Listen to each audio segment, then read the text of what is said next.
It started in Frankfurt with you being... The whole project started almost 3 years ago in Frankfurt, and I don't want to, I mean, that would be an entire talk to talk about the history of the project itself, although it is, I think it is really something important, because, I mean, everybody knows, and we just mentioned it, like, you know, okay, Scholem said, you know, the Wissenschaft guys ignored, neglected Kabbalah, and today we know this is not true, and there was something, and so, but what is this something? Okay, nobody really did. There's one smaller article by David Myers actually talking about this, but nobody really looked into it, you know, and especially not in the first half of the 19th century. Second half, there is something, you know, there's some, Gretz, of course, you know, the very famous chapter on Kabbalah in the 7th volume of Gretz's history, where everybody's, you know, finding proof for Scholem's righteousness, you know.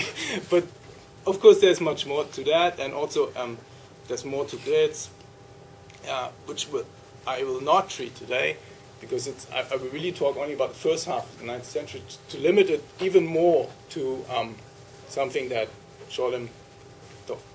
I don't want to talk about Scholem. I don't want to.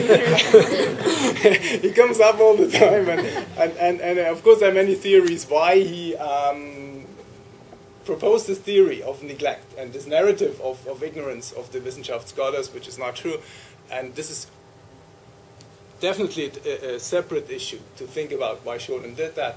Ideological reasons, religious reasons, academic reasons, whatever. I just want to tell the true narrative, you know? And it's the beginning of it, you know. To see what really happened, you know, with no connection to what Scholem thought, said, claimed, happened, you know, just the history. Okay, so. At the beginning of his review of the 7th volume of Gretz's history, the conservative Hungarian rabbi and scholar Leopold Löw complained over at least 1.5 pages of this review about the fact that Gretz dedicated in this volume much more space to an historical account of medieval Kabbalah than to any other intellectual developments in the Middle Ages. But this overemphasis on Kabbalah was only a very characteristic tendency in the latest research of Wissenschaft des Judentums. Löw continues in this review, and therefore it is quite understandable on the side of Gretz. Okay? This review, written in 1863, stands in flagrant contradiction to what Gershom Scholem, the towering figure of Kabbalah research in the 20th century, formulated as his well-known criticism of the approach of the Wissenschaft movement towards Jewish mysticism, a criticism that many scholars after Scholem, unchallenged actually by the contradictory facts, constantly repeated that 19th century Jewish scholarship deliberately ignored Kabbalistic theories and movements in Judaism, and out of contempt for mystical thought completely neglected the research of those important parts of Jewish intellectual and popular history. Ironically, Scholem too singled out Heinrich Gretz as the main representative of this narrative of neglect and ignorance. And of arrogance, actually. I mean, he's really using this kind of language. You know, it's not simply academic criticism. Now, given this sharp contrast between Leopold Löw and Scholem in their evaluation, at least, of the amount of Kabbalah research in the 19th century, there can be little doubt that the picture is much more complex than both scholars actually want to make us believe. Also, there's much more awareness in scholarly circles in recent years as to the very contribution of the German Wissenschaft movement to the rediscovery of Kabbalistic texts and ideas for the intellectual history of Judaism, and thus also for Judaism's contemporary attempt of orientation in the modern world. Now, the purpose of the present paper is therefore to give an overview of Kabbalistic studies done by German Jewish thinkers only between 1822 and mid-19th century, and I will stop there in order not to exceed the time frame, because much more is to be said, although the main developments happen only after mid-century, with Jelinek and Gretz and Geiger and everybody else. Even more important to this paper is to clarify the very intentions that those Jewish thinkers had when approaching Kabbalistic texts for the first time with academic tools, the motivation of several of the leading figures of the Wissenschaft des Judentums in dealing with Jewish mysticism. And I just don't pay attention to what I said before. Just use the term in today's form of usage, and I'm apologizing. But this is... It will appear that both questions are closely connected. Sometimes, as in the case of Gritz, barely hidden disdain for Kabbalah, or even an open rejection of the idea that mysticism may have contributed to what many 19th century thinkers perceive as the essence of Judaism. This disdain will not prevent those same thinkers from powerfully demanding, supporting, or even actually proceeding with the research of Kabbalistic texts and ideas themselves. And even the most prolific scholar of the 19th century in terms of Kabbalah, of course, the later Vienna Chief Rabbi Adolf Jelinek, was not an ardent follower of Kabbalah himself and displayed much less personal identification with Kabbalistic theology, even compared to Scholem. But with the exception of very few anti-Kabbalah hardliners, such as Abraham Geibler, for example, most Wissenschaft scholars agreed that there is a major difference between neglect of research and the rejection of the ideas found in the research of the historical text. So the agenda of the developing Wissenschaft des Judentums in the 19th century was determined by the need of the time. The movement was born from the necessity to justify the further existence of the Jewish religion in modernity and to give several attempts at religious reforms in Judaism a stable intellectual foundation. The research of Kabbalah ran parallel to this general development, next to a minor line of academic work that saw its major goal in rediscovering philological dating and cataloging Kabbalistic works, represented by Zunz and Steinschneider, of course. So I mentioned him, I will mention him again. A major group of thinkers tried to grasp the character of Kabbalah as such. Was it a philosophical system, independent, original content, or was Kabbalah rather an exegetical method, a form of sophisticated midrash, dealing with philosophical subjects only? Another important question hardly discussed during the 19th century was that of the genesis, of the origin of Kabbalah. Did it originate within Jewish thought, or was its genesis due to foreign influences, especially Persian or Arabic sources? Before any serious attempt at determining the impact of Kabbalah on the theological development of Judaism could be made, the scholars felt that those and other problems must be discussed. What are the Kabbalah's major motives and ideas? What are the main subjects Kabbalistic texts deal with, and many other questions? Okay. Already the second number of the famous flagship journal of the newborn Wissenschaft movement, the short-lived Zeitschrift für die Wissenschaft des Judentums, carried a lengthy text that displayed the author's considerable knowledge of main Kabbalistic ideas and motives. Published in 1822, Lazarus Ben-David, actually belonging to the last generation of Maskilim and not to the Wissenschaft, but there's an overlapping period. Lazarus Ben-David essentially tried to prove in this essay that Jewish messianism is a mystical idea and was developed by Kabbalistic thought. Ben-David's rough outline of the historical development of Kabbalah soon became the pattern for several more sophisticated theories about the origin of Kabbalistic thought in Judaism. At the same time, two other accounts of historical development of Kabbalah were published, and in the work of the authors of those studies, we already find a beginning of a more academic approach to the subject.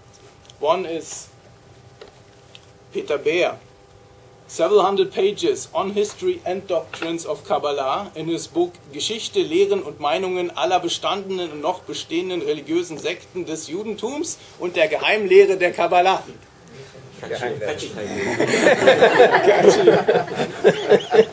title, but I had to bring it to the end because Kabbalah is the last word of the title. So he mentions, this is the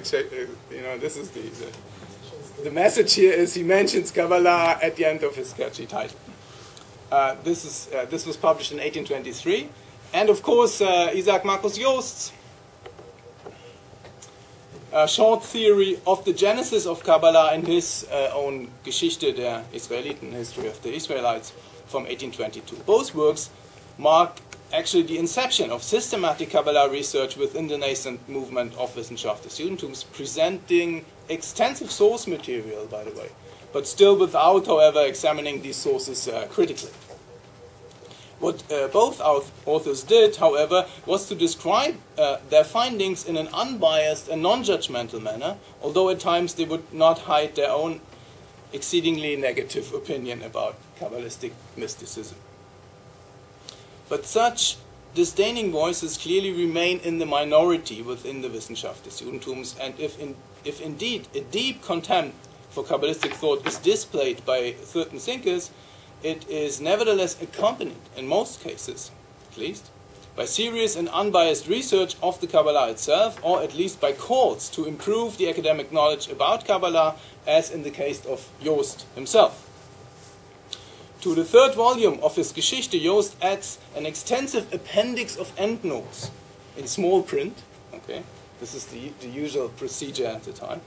And here he discussed the traces of Kabbalah and ancient Judaism in a much more scholarly and less polemical way than in the text of the book himself. And astonishingly, the same method to pronounce a highly opinionated and at best theological position on the Kabbalah in the body of the text of the book, and treat the same subjects in an almost hidden endnote from an academic, philological, and historical point of view. This same method is 40 years later repeated by Heinrich Kretz in his much disputed account of Kabbalah in the 7th volume that I will not talk about today because it's in the 7th half of the 19th century. But you have to know that if you want to know what Kretz really did about Kabbalah, not what he thought about it, his research, and you have to go to the end of the book, to the small print endnotes, and there you have the results of his scholarly research, in fact, not his personal opinion about the theological value or whatever.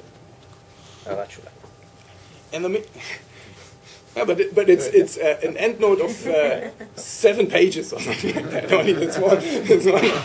So it's not Shulaim. In the meantime, the Wissenschaft project of identifying, collecting, and making accessible Kabbalistic text had to make some progress, and here it was again the groundbreaking work of Leopold Zunz that paved the way for almost all academic disputes on Kabbalah that were to follow during the 19th century in Germany. In 1832, the year when also Joost's second history appeared, Zunz published his groundbreaking Die Gottesdienstlichen Vorträge der Juden, the first encyclopedic compendium of the history of Jewish literature that turned immediately after publication into the standard reference work, which is, I think, useful until today. Out of the almost 500 pages of the book, Zunz devoted only some very short passages to Kabbalistic literature, but some of his findings in those short passages became of almost canonical importance for the next decades, obviously due to the towering authority of Zunz himself. Yet another work on Kabbalah that appeared in the same year of 1832, and which caused considerable reactions among German Jewish scholars, was written by a friend of Abraham Geiger's youth, the 22-year-old Moritz Freistadt. We saw the book on Boas' slide. No? I think so. I'll show it to you now. Moritz Freistadt from Königsberg in eastern Prussia published his Latin dissertation in a book under the title Philosophia Kabbalistica et Pantheism. Freistadt in this book basically wants to prove that Kabbalah is not identical with pantheism, especially not for the theologian. Quoting extensively from what he believes to be the ancient book of the Zohar, as he calls it, giving the original text in long footnotes, and other Kabbalistic works, Freistadt composed a list of 24 basic doctrines of what he calls the philosophy of Kabbalah, which he then compares to pantheistic theories. For Freistadt, Kabbalah is a originally Jewish intellectual product of antiquity, which left distinct traces in Christian and Islamic writings, even in the New Testament. What Freistadt attempts with this book, therefore, is a defense of Kabbalah from a Jewish point of view, if not even a returning of Kabbalah into the Jewish intellectual heritage. And this, of course, from a modern scholarly point of view. As several of the contemporary reviewers of Freistadt's book noted.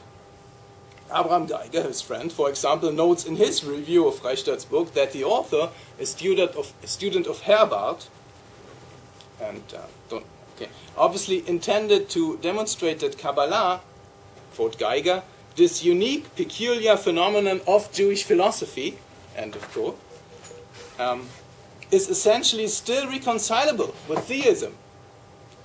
Now, if Geiger is right with that claim, we find in Freistadt's work probably the first philosophical defense of Kabbalah within Wissenschaft des Judentums, thus setting off a trend that soon other authors will follow. Significantly, this school of Jewish Kabbalah scholars will consistently use what might be called a positive filter when analyzing Kabbalistic thought, thus in a way philosophically refining Kabbalah according to their religious, ideological or apologetic needs. And this way of interpreting Kabbalah stands in sharp opposition to the more frequent alternative method, where a negative filter is put into place that would extract only the desired pejorative parts of Kabbalistic thought, mostly the irrational, superstitious, or those ideas that were suspected of being idolatrous. At any rate, in 1832, we find in Freistadt, in this man, Moritz Freistadt, a young Jewish scholar of the Geiger generation, university-trained, possessing a considerable knowledge of the original sources of Kabbalah. That is a type of scholar that Scholem said didn't exist at all, okay? At least not at this time. Now, Abraham Geiger's review of Freistadt's book is highly interesting also in another respect. Published in 1835 in the first volume of Geiger's own journal, the Wissenschaftliche Zeitschrift für jüdische Theologie. So it's about theology. At the beginning of Geiger's 15 pages article, the actual discussion of Freistadt's book is prefaced by almost 5 pages of general introduction into the subject of Kabbalah itself. We are thus granted here a detailed insight into the young Geiger's opinion not only about Kabbalah itself, but also about the necessity and the chances of Kabbalah research within the Wissenschaft des Judentums. Kabbalah is, writes the young Geiger, I quote, one of the darkest, but at the same time one of the most interesting points in the history of the development of Judaism, end of quote. Geiger believes there exists both something like a true Kabbalah and a degenerated version of it. And it is only this latter version that he rejected. Kabbalah for Geiger had an, I quote again, important but predominantly harmful influence on the outward development of Judaism, end of quote. Thus Geiger clearly belongs to a different school of thought about Kabbalah within the Wissenschaft movement as compared to Freistadt. Kabbalistic mysticism for Geiger is an explicitly foreign element to Jewish thought. He would admit its impact on the development of Judaism throughout the century, but only on its outward, formal, ceremonial aspects. But instead of now neglecting or even discarding Kabbalah, as we might expect from Geiger, surprisingly, he continues in this text to outline step by step a detailed scholarly research plan that might eventually cope with the chaotic field of mystical symbolism within Jewish intellectual tradition.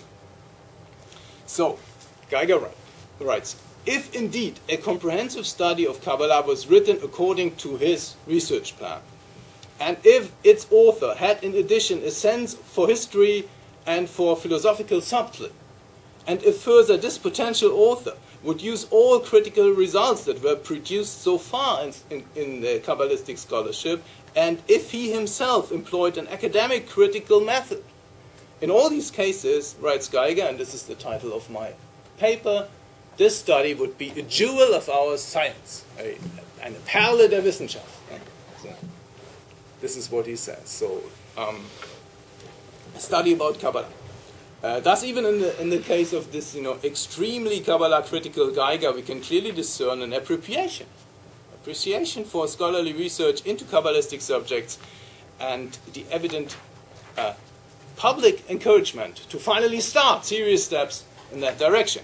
Geiger, here at the age of 25, had obviously himself long begun to read some of the basic texts of Jewish mysticism. Kabbalah. It's okay, you already called it yours. Okay, so I look at you every time I mention it, which is an apology. As the literature mentioned in his research plan shows.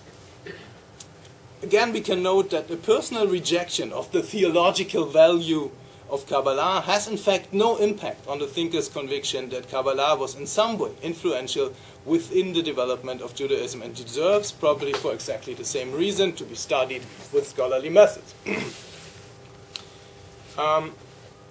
The interesting observation that Freistadt's Latin book on Kabbalah and pantheism caused a considerable discussion among German Jewish scholars of the 19th century is also supported by the fact that even 8 years after the publication of Freistadt's book, the first volume of the influential journal Der Orient ran yet another review of Freistadt's book, written most likely by the editor of the Orient, Julius Fürst himself. First, a Jewish Orientalist taught at the University of Leipzig, and Der Orient, probably because of the academic interest of its editor, soon became the leading voice of Jewish Kabbalah research during the 1 decade of its existence, from 1840 to 1850. Fürst had been in close contact with all Wissenschaft scholars actually working on Kabbalistic matters, and subsequently many, if not all, major articles written on the subject in Germany between 1840 and 1850 appeared in this journal, Der Orient. Fürst also became the mentor of Adolf Jelinek, probably the most prolific Kabbalah scholar during the 1850s, who came to Leipzig in 1842 as a student of Orientalism. That Julius Fürst himself, was no immediate follower of Kabbalistic practice and not even a partisan ideologue of Kabbalistic ideas, soon became obvious when he published in the same year of 1840 the first printed academic edition of Leo de Moder's Ari Noam, a well-argued and influential anti-Kabbalah work, of course, that first appeared in 1638. Still in 1840, several other works with Kabbalistic subjects appeared as the result of the German Jewish Wissenschaft scholars' endeavors. Abraham Geiger, for example, published his biography of Joseph Simon de Midego, including this book on de Midego that Geiger published, including what he held, Geiger, to be a previously unpublished letter by the rabbi and philosopher that ultimately proved that de Midego was at least inwardly totally opposed to Kabbalah. Today there is serious doubt about the authenticity of the letter, but Geiger was convinced that he had brought proof for his claim. Moritz Freistadt himself published in the same year an edition of Moshe Chaim Luzzato's work Chokeh u'Mekubal, and he introduced it by a 25 pages biography of Luzzato that gave him ample opportunity to further reflect on the development of Kabbalistic thought. The religious persecution of Luzzato was already discussed 1 year earlier by Jost in a short essay published in his own Israelitische Annalen, a text that again demonstrates Jost's interest in the impact of Kabbalah on the intellectual development of Judaism. Geiger himself felt it necessary to preface his 1840 biography. Actually, it's more than a biography, but the German part is a biography of the thought of de Midego, with a long philosophical introduction, what he calls the previous developments of Judaism until de Midego, a text that amounts actually to a complex exposition of the origins of mystical thought within Judaism and of the major theological differences between a philosophical and a Kabbalistic approach to Jewish theology.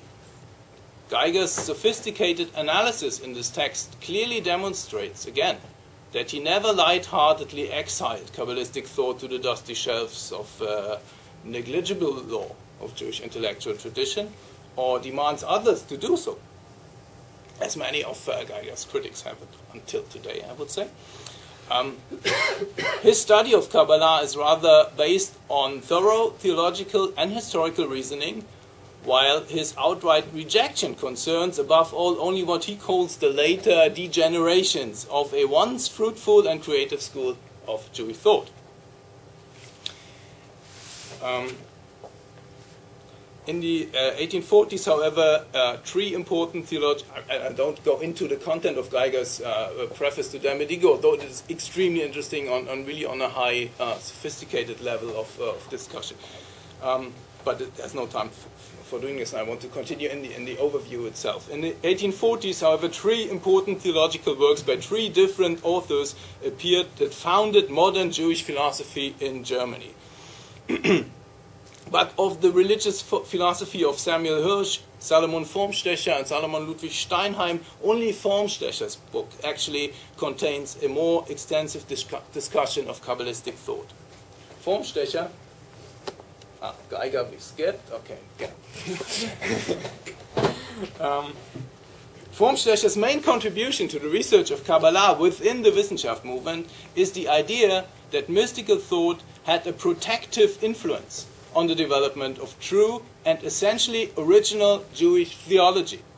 Strikingly, Formstecher's theories about the origin and function of Kabbalah are supported by profound knowledge of Kabbalistic thought, available text, and popular motives that he quotes and analyzes at length at different places of his work. Kabbalistic thought, Formstecher writes, has the advantage of establishing a constant relation between Judaism and other parts of humanity, transcending the particularistic view of the Talmudic rabbis, who saw God only as the savior of Israel and codified supposedly divine precepts in a sprawling halakha. The Kabbalists found in the results of the Talmud only the outer form of an inner spirit of Judaism. Unrestricted as it were, Kabbalistic thought declares all possible religious matters to be the object of speculation, including the essence of God, the angels, the human soul, and the heavenly bodies. Where the Talmud demanded for itself blind obedience of its laws and strict belief in authority, Kabbalah explicitly permits and encourages the question about the reasons of the commandments, and so on. That reminds us of Scholem, of course, again, but it is a German Reform rabbi, okay, who writes this. Just, an appreciation of mystical thought for the Reform purposes in Judaism.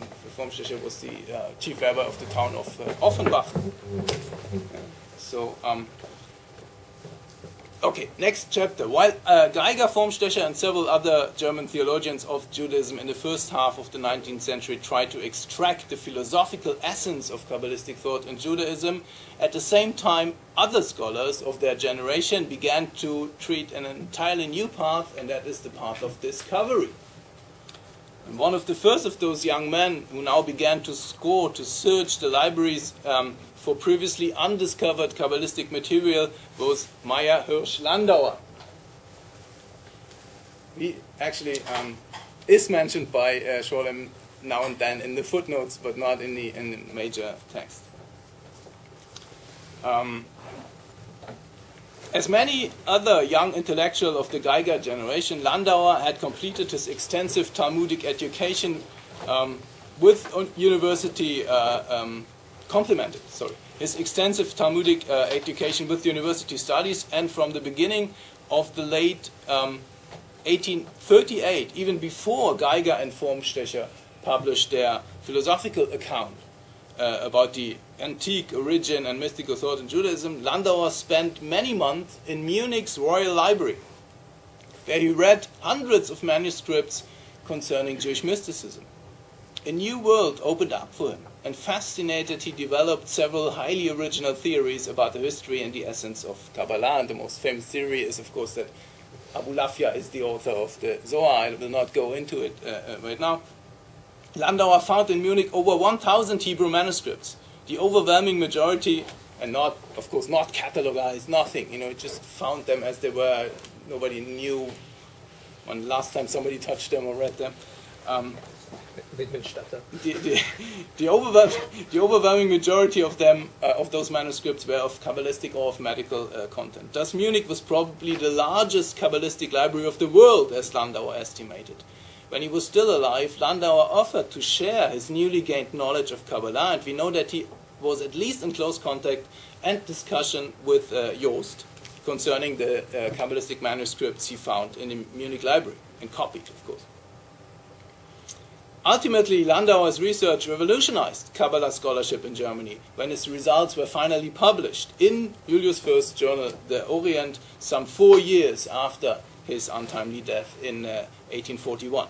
Fürst, who was himself interested in Jewish mysticism, as we saw, immediately realized the immense value of the unorganized papers that Landauer had left behind when they came into his first hands late in 1843. And it was only the chaotic state of Landauer's literary remains that prevented an earlier publishing in the journal Der Orient. But once they began really to appear in the Orient, beginning from March 1845, carefully edited by Julius Fürst himself, the immense depth of Landauer's research and the originality of his findings became apparent. In the fall of 1842, 1 year after Landauer had passed away already, another young man interested in Kabbalah came to Leipzig, then very much the stronghold of German Orientalism, and soon this young scholar turned into a worthy successor of Landauer, whom he, by the way, held in great respect. And of course, I'm talking about Adolf Jelinek. During the almost 15 years of his stay in Leipzig, Jelinek became what might be called the leading and most industrious German Jewish scholars of Kabbalistic thought of his time, probably even of the entire 19th century. Jelinek was born in Moravia, had studied in Prague with Rappaport and Michael Sachs. He came to Leipzig also very early, at the age of 22, attracted by the fame of Germany's leading Orientalist at the time, Heinrich Lebrecht Fleischer. To Fleischer, Jelinek was introduced by Steinschneider, who was his compatriot in Moravia. They knew from Yeshiva, actually, to be honest. And Julius Fürst employed Jelinek already in 1843 for his journal Der Orient. Another year later, only 2 years after his arrival in Leipzig, and after intensive university courses with Fleischer and Fürst, Jelinek demonstrated his outstanding knowledge of Kabbalah in his first major publication, and this is the German translation of the book by Adolf Frank about the Kabbalah, but of course the Jelinek's German version is much more than a simple translation. In an extensive apparatus of footnote references, he commented on Frank's Kabbalistic theories, at many places openly correcting Frank's erroneous information.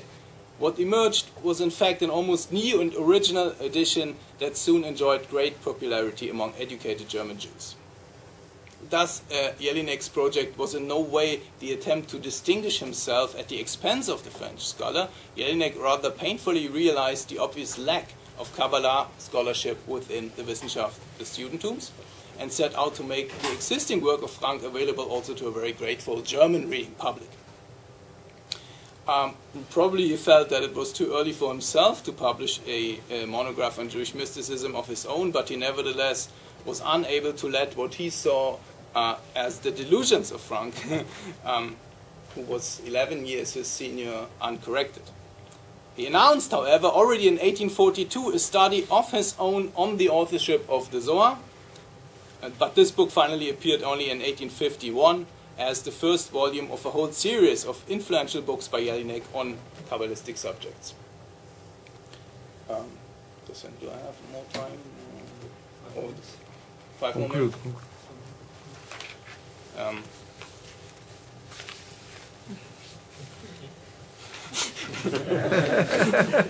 We're still in the 1840s. Did not get to anything, so I will skip something about Jelinek's translation of Frank, although it is very interesting what he writes in the preface. It is again the deist and first historian of Judaism, Isaac Marcus Jost, who published a detailed review of Jelinek's translation in the Orient. Jost declared, to give him credit, okay. Jost declared at the beginning of his essay that he will refer to Jelinek's German and not to Frank's original French edition of the book because the former, Jelinek's, is by far better. Interestingly, the review is another document of proof for the increased interest in Jewish mysticism by a leading representative of the Wissenschaft movement, and Jost really is the first academic historian of Judaism years before Gritz actually came to fame. Jost criticized about Frank's introduction that it omits a comprehensive list of the main works of Kabbalistic literature, an omission that Frank had justified with the relative similarity in content of all Jewish mystical writings. Jost flatly rejects this argument as insufficient. In addition, he writes, I quote, "A description of the historical development of Kabbalah would have been very appropriate, as well as an outline of Kabbalistic influences on Jewish liturgy and life." End of quote. All this was necessary, Jost claims, in order to, I quote again, "illustrate the importance of Kabbalah within Judaism." End of quote.